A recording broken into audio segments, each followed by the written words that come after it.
Hello, welcome viewers and students. I'd like to extend my warm welcome to all.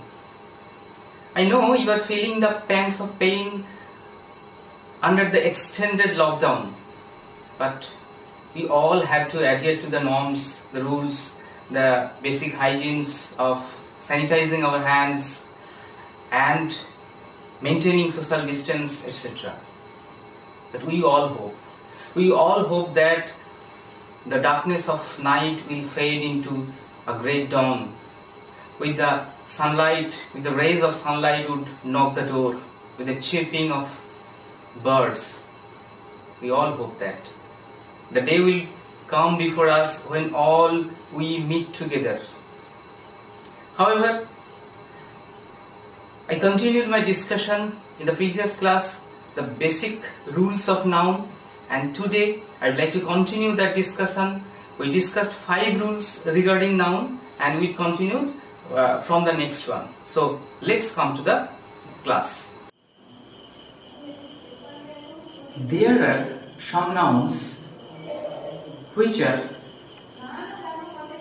same in singular or in plural. There is no need to add any s or es in the plural form. Actually, we can identify the noun, that particular noun, by the use of verb, whether it is singular or plural. Let us take some examples. Sheep, offspring,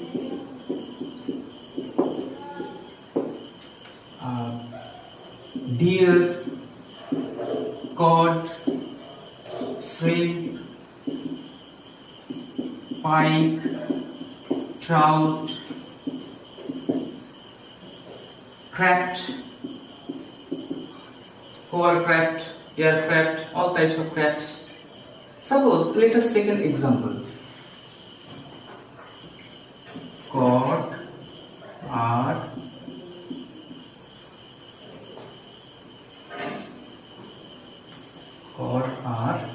found to migrate in large numbers.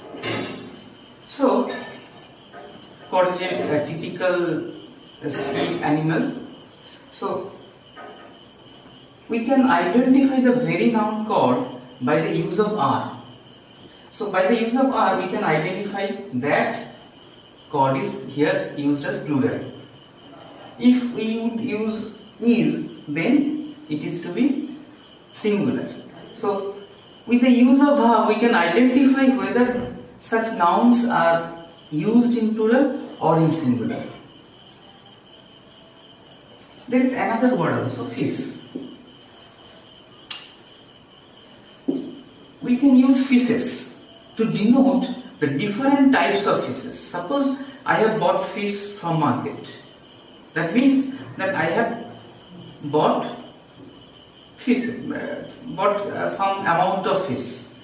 But whenever I would like to mention that I have bought fishes, then definitely I am mentioning that I have bought different species of or different types of fishes, different types of fish.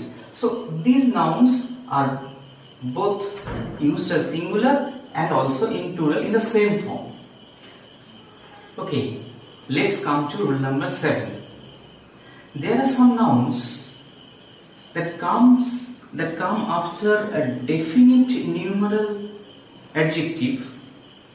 Some nouns coming after definite numeral adjectives are used only in singular. Generally, these nouns indicate measurement, length, or such types. Such nouns are, let us take some examples. Such nouns are pair, feet, meter, liter, year, thousand, hundred,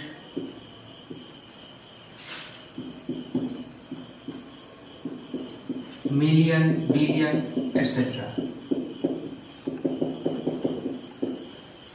So these nouns are preceded when preceded by numeral adjective are used only in singular. That means in those cases no s is used with them. Let us take an example.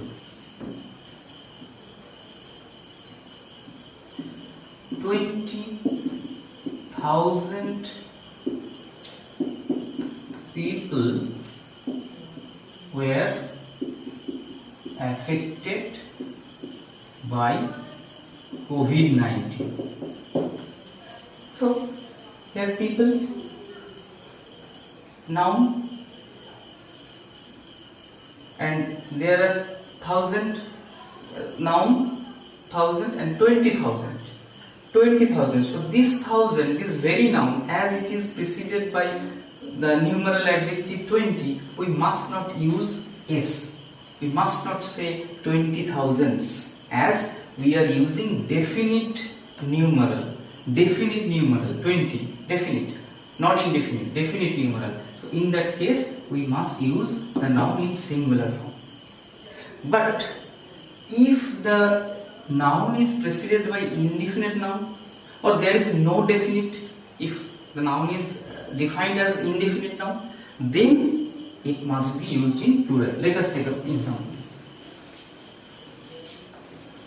If I say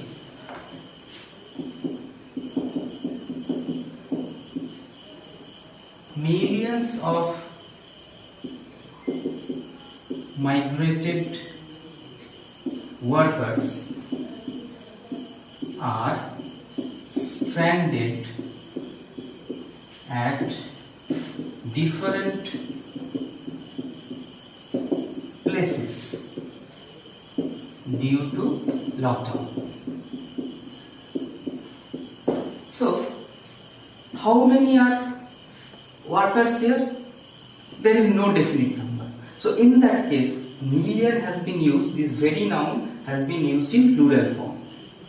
We have used millions of migrated workers.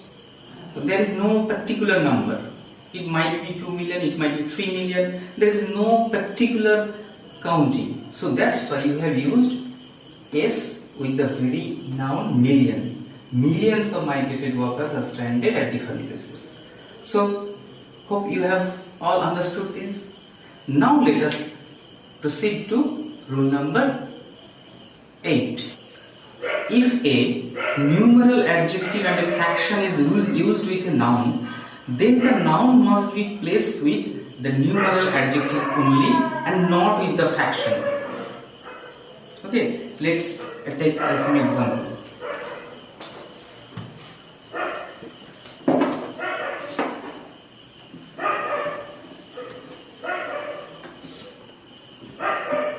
My uncle gave me 1 rupee and a half. So the total amount of rupee that uncle gave me is more than 1. But we must not say it is correct use, as there is one, a definite numeral and a fraction, and the noun is unit is rupee. But we have used the very noun rupee with numeral adjective only. One is numeral adjective. So with this numeral adjective we have used the noun rupee. We must not say my uncle gave me 1.5 rupees. We cannot say 1.5 rupees. No, it is not an accepted structure. Okay, let's take another example.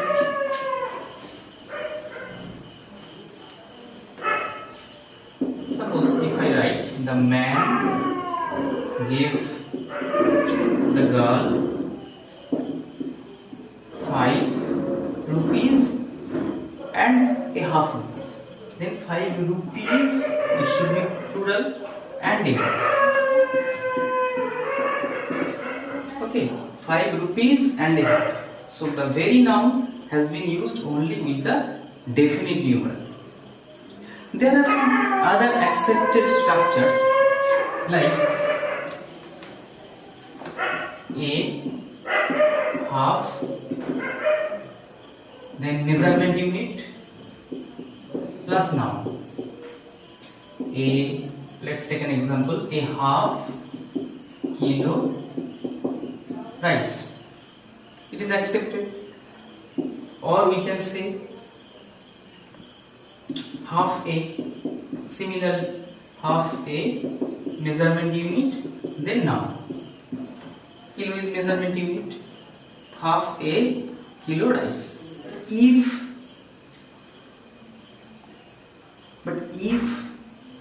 the numeral adjective and multiplication fraction refer to multiplication, then the noun is used at the end, I mean after multiplication.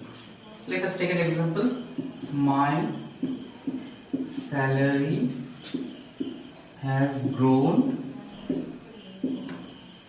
2.25 times. Suppose if I write in this way, quarter times within 3 years.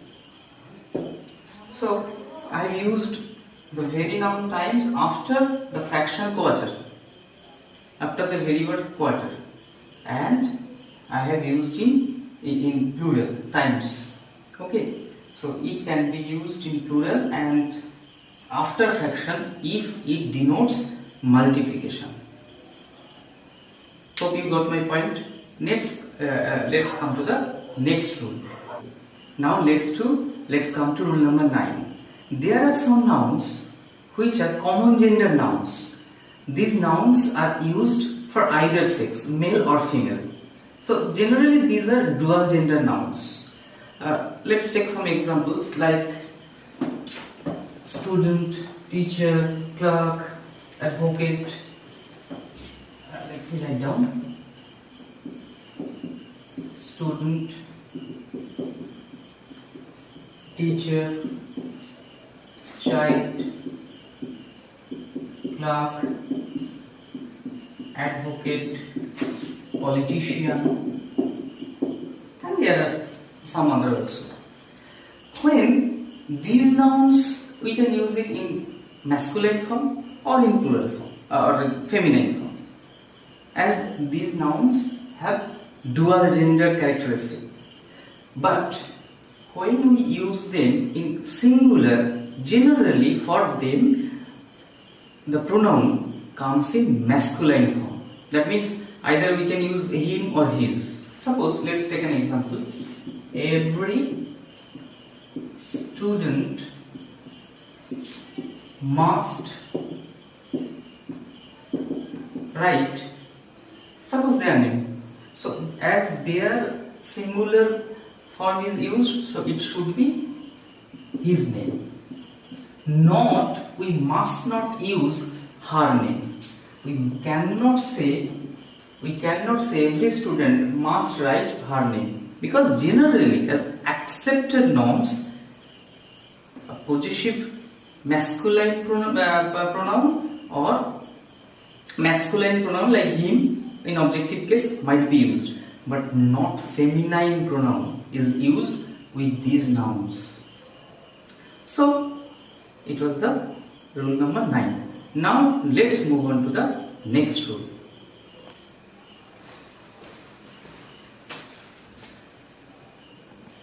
So in this rule, generally the collective noun, even though these collective nouns refer to living beings, they are used as neuter gender. Though in collective noun the homogeneous elements are living beings, they might be human beings or animals, but when their possessive form is used, then neuter gender is used. Let's take an example.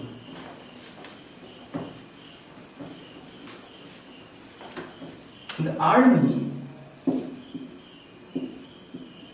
is doing, we know army is a collection of many soldiers, but in spite of being living beings, we must use the army is doing its work.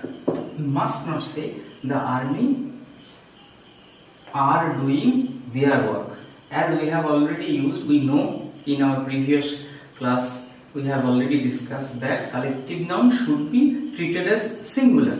So is has been used here, and correspondingly, accordingly, its. When it comes to the possessive pronoun, then we would use its. The army is doing its work. We can say, in spite of giving its best effort, the team lost to the opponent. We must not say in spite of their best efforts. No, in spite of its best efforts, the team lost to the opponent. So very simple matter.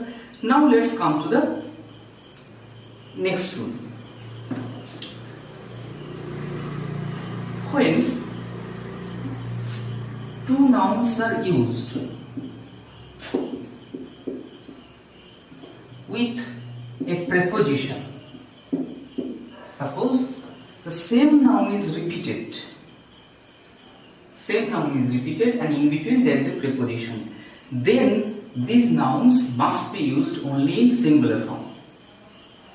Suppose door to door, we can write down we went door to door for help. As pandemic COVID-19 has spread and affected a lot, so we went for help from one door to another door, then to another door, then others. But we must not say doors to doors. Look, door, a noun, and this very noun has been repeated here, and in between there is a preposition to. So when this structure comes, we must use the noun in singular form only. Okay, now let's come to the rule number 12. We can transform adjective into noun by using the before it. Let's take an example.